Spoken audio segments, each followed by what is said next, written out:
Good morning, everyone. Thank you for being here. I'm Kristi Noem, the Secretary of the Department of Homeland Security, and today we're here to talk about an operation that's been going on for several months.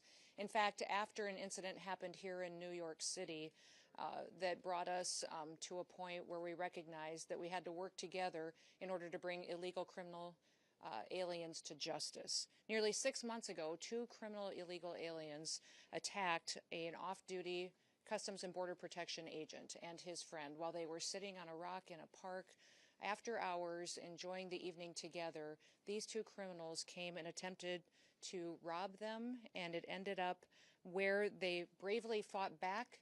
This officer defended himself and his friend, but not before being shot in the face and in the arm by one of these criminals. Immediately after, the men and women of the Homeland Security investigations worked with NYPD, leading to the arrest of that gunman in just 2 hours. Within 28 hours, the second assailant was arrested as well, and those individuals have been brought to justice. But those individuals would have never been in this country if they hadn't been allowed in by the Biden administration when they ignored our federal laws and allowed them to come in illegally. Now, the officer that was injured doesn't seek public attention. He wishes to remain anonymous, but he had a distinguished career and a legacy of service and continues to do so. But his life was forever altered by this heinous crime. His attackers never should have been in this country, and they've been protected and were protected up until that point by sanctuary city policies.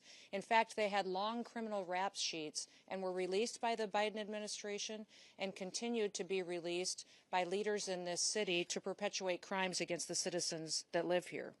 During our investigation, we learned that these scumbags were affiliated with the transnational criminal organization, the notorious Trinitario gang in New York. We began to target every single last person that is affiliated with them and recognized that they needed to be brought to justice. The American people deserve dignity, they deserve justice, and we deliver both. So we launched Operation Salvo here in New York City. Operation Salvo was a cooperation of the resources of CBP, HSI, ERO, and also the federal prosecutors from the Southern District of New York. The New York County District Attorney's Office also participated in this operation. We've arrested 54 individuals as a part of Operation Salvo since its inception just a few months ago. Those arrested are violent transnational gang members and affiliates associated with Trinitarios who are responsible for weapons trafficking, for human smuggling, for narcotics distribution, and for armed robberies. They had perpetuated previous violent attacks across the city of New York City. We have already removed not only many of these individuals that we have arrested, but over 60% of them have been returned back to their home countries to face justice for their crimes there as well. These arrests and these removals represent a significant blow to the criminal network that has been terrorizing communities right here in New York City and throughout the United States. And that's our message to this administration, to this city, to the state, and to the United States, is that President Trump and his law enforcement officers that are entrusted to protect the American people will every day continue to keep America safe. Operation Salvo is just the beginning of a broader and a much more sustained effort to go after not only transnational criminal organizations and networks, but also illegal criminal aliens throughout the country. We are on offense. The Trump administration is using every single tool that we have to protect the American people. Sanctuary policies, whether they're here in New York City, whether they're in California, Illinois, or Minneapolis, if you are a criminal illegal alien, we are coming to get you. We will arrest you. We will bring justice, and we will also bring safety to the American people. We are warning anyone, if you think you can harm an individual, a citizen of the United States, or a law enforcement officer, we will find you and bring you to justice. If you lay a finger on one of our officers, we will catch you, we will prosecute you, and you will feel the full extent of the law. In every single thing the Trump administration does, we put the American people first. Operation Salvo has proven that by taking 54 dangerous individuals off of our streets and protecting the people who live here in this city. Now, also thanks to President Trump, we have 2.6 million people who have left our country who shouldn't have been here in the first place. They were here illegally, and over 650,000 of them were arrested, detained, and deported back to their home countries. 2 million of them left voluntarily, recognizing this was their opportunity to go home and come back someday the right way so they have a chance to enjoy the American dream. Of course, doing these operations requires brave citizens that are willing to serve their country, and we're excited by the amount of people who want to join the Department of Homeland Security in their efforts to protect the American people. And tomorrow is Law Enforcement Day, so I'd like to encourage all of you that when you see a CBP officer, an ICE officer, anyone serving in federal, state, or local who are pledging their lives and taking an oath to protect their communities and their country and the people that live there, that you thank them. Do something nice for them. Buy them lunch, give their families some support, and thank them for their service and their dedication to freedom and to liberty and enjoying the opportunity to sleep peacefully in our beds at night. Now, I'm pleased that I get to introduce several other speakers that will come up and share information on this operation with you. The first one is going to be Director Frank Russo will address and talk about some of the specifics of this operation. Thank you, Madam Secretary. Good morning, everyone. Thank you for joining us today. Madam Secretary, we can't thank you enough for being here today. Your humanity, your compassion was evident to us the minute our officer got shot. You visiting him in the hospital, checking up on him every so often was really a clear indication of your care for our officer, and really inspired us to come up with this operation. I'm sure that the success of this operation is a direct result of your care, so thank you for that. I want to get something across to you all in a clear message.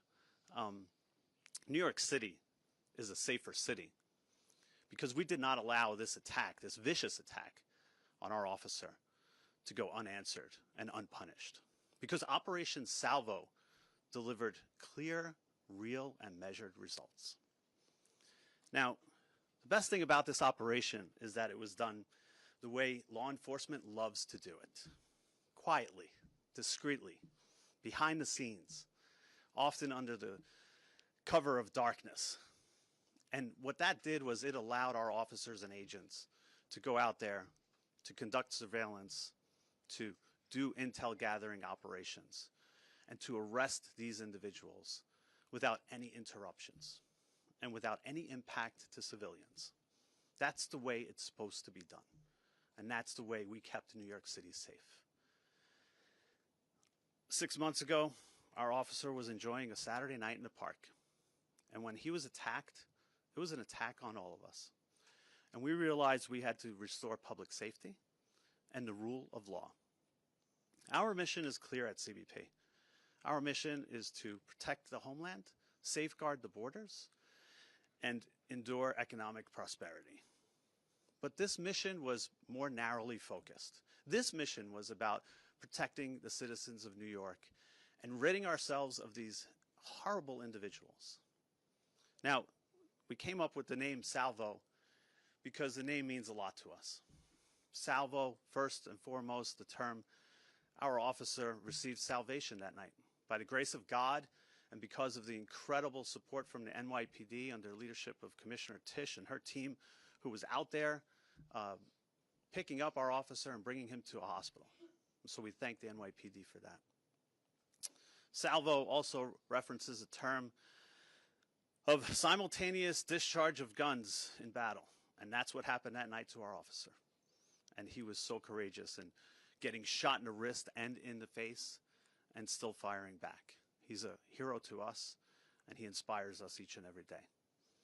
And finally, we felt the need as a premier law enforcement agency with our partners to unleash a salvo of justice. And so by using intel-driven operations, data-driven targeting capabilities that are second to none, we went after individuals who are illegally here and many who have criminal records. It was an incredible operation done by working with our partners, realizing that these individuals were affiliated to the Trinitario's gang. And when we realized that, then we did what CBP and our partners do best: get at the root cause of the problem. Go after these transnational criminal organizations by getting at their networks. And each and every day, we would pick off one or two. And with our partners, with ICE, with ERO, with HSI, we used our mapping techniques, looking at individuals with criminal records, arrest warrants, removal orders, and again, picking them off one by one. We could not have done it without them, and it was an amazing success. We looked at businesses, residences, and community hubs that were harboring these individuals. The results speak for themselves. More than 50 arrests as a result of our efforts, all because of the partnership and the work that we did together. It was truly remarkable, and a sign that we will not sit on the sidelines. We will always be there to protect this city. I want to thank, first and foremost, the Secretary, again, our Commissioner, our Assistant Commissioner, the Office of Field Operations, our Special Response Team operators, our task force officers, our Border Security Team, our Field Analysis and Intelligence units, under the leadership of George Pasiakos, Mike Firing, Dave Campos, and Carmine Borges, who did an incredible job of protecting the city and making sure that a Saturday night in the park is safe. Thank you, everybody, for being here. I'm now going to turn it over to ICRO Director Ken Gianallo. Thank you.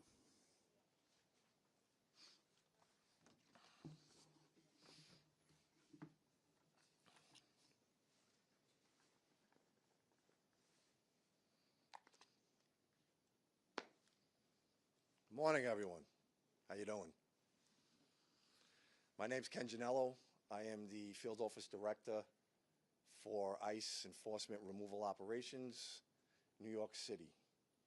I first want to thank Secretary Noem for traveling to the city today and for our continued and unwavering support of our brave law enforcement officers. We are here today because of the abject failure of the New York City bail reform laws and sanctuary city policies. The tragic shooting of this heroic CBP officer was entirely preventable and is a direct result of those policies. What makes this case particularly egregious is both of these violent criminals had been in NYPD custody on multiple occasions. However, due to these sanctuary city policies and the politicians that prioritize politics over public safety, these criminal illegal aliens were repeatedly released onto New York City's streets to harm this brave officer. ERO New York City is proud to partner with CBP and HSI in this joint initiative to not only locate and arrest the two criminal aliens responsible for the shooting, but also to identify, locate, and apprehend their Trinitario associates, ruthless gang members who engage in illicit activity and terrorize law-abiding New Yorkers. Together, we have arrested over 50 criminal aliens, many with felony convictions, including weapons offenses, drug offenses, robbery, assault, rape, sexual abuse, burglary, and larceny. Approximately 30 of those have already been removed from the United States, while the remaining are in ERO custody at this time. Communities with sanctuary policies suffer the most harm from criminal aliens. When local police release dangerous aliens into the community, they often reoffend in the same community that they are released in. And also, they stay in sanctuary city areas. In this case, the shooter demonstrates he would travel to another sanctuary city jurisdiction, which was in Massachusetts, where he had an outstanding criminal warrant for armed robbery. So to further their criminality without fear of consequences or repercussions, they will travel to sanctuary city jurisdictions, basically hiding in plain sight. They provide safe haven for criminal aliens.